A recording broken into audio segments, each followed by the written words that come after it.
Have you ever stopped and thought, what would I actually do if I got hit by a cybercrime? Well, in the next few minutes, we're going to break it all down. This is your clear, step-by-step action plan for reporting cybercrime in India. This isn't just theory. These are the practical tools you need right when you need them most. So let's just jump right into a scenario. Picture this. Your phone rings. It's a video call. You answer, and there's a person on screen in what looks like a police uniform. They tell you there's a warrant out for your arrest and that you need to cooperate right now. Your heart starts pounding. It feels so real. What's your first move? You know, that kind of high-pressure situation is exactly what we're talking about when we say there's a new wave of cyber threats. Scammers are way past sending those old, badly spelled emails. Now they're using deepfakes, cloning voices, and building these really elaborate scripts designed to make you panic. That scenario we just imagined, it actually has a name. It's called a digital arrest scam. And here is the single most important thing you need to remember. No official Indian law enforcement agency, not the CBI, not the local police, nobody will ever arrest you or serve a warrant over a video call. It just does not happen. Okay, but what if a scam works and you actually lose money? This is where we get into what investigators call the golden hour. It's this supercritical window, usually less than 60 minutes, before your money gets bounced around through a bunch of accounts and pretty much vanishes. What you do first? Well, it's everything. So this is the number, 1930. This is the National Cybercrime Helpline. If you've lost money, this is your absolute first call. Seriously, burn this number into your brain. So how does this helpline work? Honestly, it's brilliant. Think of it like a financial kill switch. You call, give them the transaction details, and the police immediately upload that info to a central system. That system instantly pings all the major banks and payment wallets. If your money is still in the system somewhere, bam, it gets frozen right where it is. Your speed literally becomes their roadblock. Now, to make that call really count, you need 3 things ready to go. First, the account or wallet the money was taken from. Second, the 12-digit transaction ID. That's the UTR number you get for any digital payment. And third, the exact date and time it happened. Having this stuff handy will make the whole process so much faster. All right, so you've made that emergency call to 1930. The next crucial step is to file a formal, detailed complaint. And for that, we head over to the government's official portal.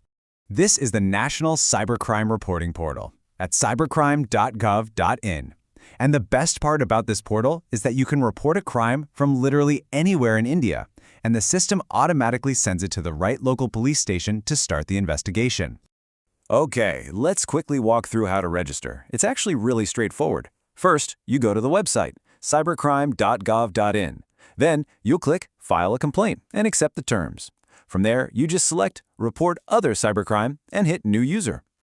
Next, you just pick your state, type in your mobile number, and they'll send you an OTP, a one-time password to your phone.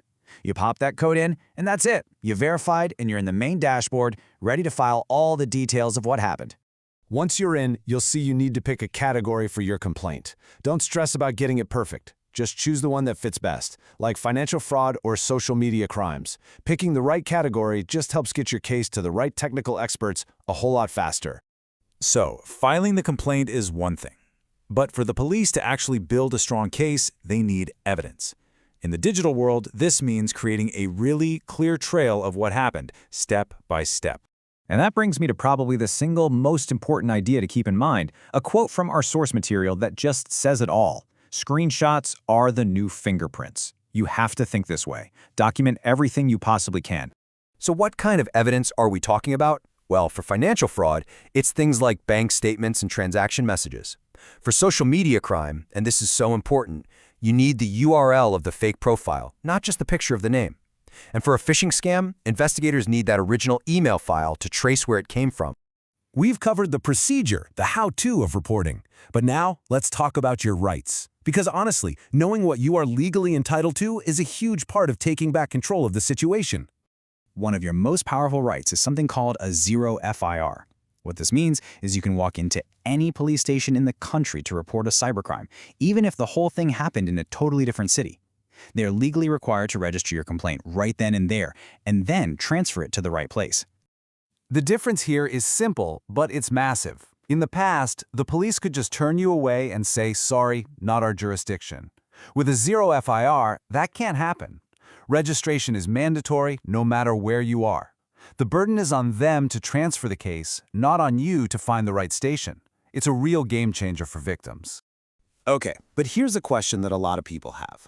What if you lost money not because of something you did, but because the bank system or some payment app got hacked? Are you still on the hook for that loss? Well, according to the Reserve Bank of India, the answer is a big, clear no. There's a rule that says if you report an unauthorized transaction within 3 working days and the problem was on the bank's end or a third party's, your liability is zero, zilch. You should get all of your money back. That is a super important rule to know. So from that first golden hour call to 1930 to filing on the national portal and knowing your rights like the Zero FIR and the RBI's protection rules, every single step we've talked about is designed to do one thing: put the power back in your hands. Knowing how all these tools work is the essential first step to protecting yourself. But the really critical second step is sharing that knowledge. So I'll leave you with this question. Who in your life, a parent, a friend, a coworker, really needs to see this 5-minute action plan today?